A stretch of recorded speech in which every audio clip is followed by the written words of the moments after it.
जो जितना धार्मिक उतना गरीब और दुखी। धर्म और आस्था इंसान के जीवन का व्यक्तिगत विषय है। कई लोगों को धर्म से नैतिकता, अनुशासन, सहारा और मानसिक शांति में मिलती है, लेकिन जब धर्म केवल अंधविश्वास, डर, दिखावे या शोषण का माध्यम बन जाता है, तब समाज में गरीबी, पिछड़ापन और दुख बढ़ने लगते हैं। इसलिए कहना अधिक सही होगा कि अंधभक्ति और अंधविश्वास इंसान को कमजोर बनाते हैं, न कि हर धार्मिक व्यक्ति गरीब या दुखी होता है। इतिहास में कई बार देखा गया है कि गरीब और कमजोर लोगों को डर, पाप, पुण्य और चमत्कार के नाम पर भ्रमित किया गया है। उन्हें यह सिखाया गया है कि उनकी गरीबी पिछले जन्म का फल है और केवल पूजा पाठ से उनकी समस्याएं दूर हो जाएंगी। परिणाम यह हुआ कि बहुत से लोग शिक्षा, विज्ञान, मेहनत, रोजगार और अपने अधिकारों के लिए संघर्ष करने के बजाय केवल भाग्य और चमत्कारों पर निर्भर हो गए।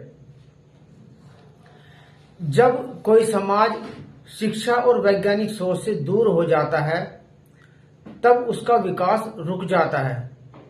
अगर कोई परिवार अपनी कमाई का बड़ा हिस्सा अंधविश्वास, ढोंग या दिखावे में खर्च कर दे, लेकिन बच्चों की पढ़ाई, स्वास्थ्य और कौशल पर ध्यान न दे, तो गरीबी का बढ़ना स्वाभाविक हो जाता है।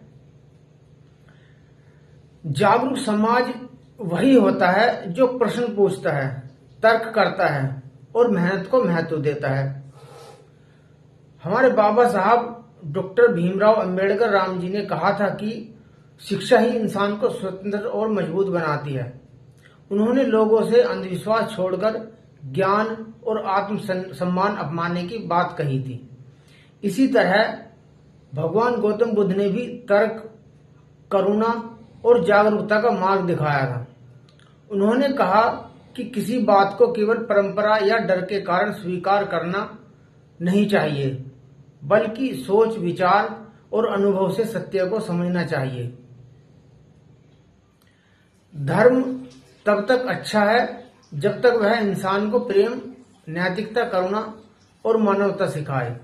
लेकिन यदि धर्म के नाम पर नफरत, डर पैदा हो जाए या लूटना, जातिवाद का शोषण बढ़े, तो समाज कमजोर हो जाता है। आज जरूरत इस बात की है कि लोगों को मंदिर, मस्जिद, गुरुद्वारा या चर्च जाने के साथ साथ स्कूल, पुस्तकालय और विज्ञान की ओर भी बढ़ना चाहिए।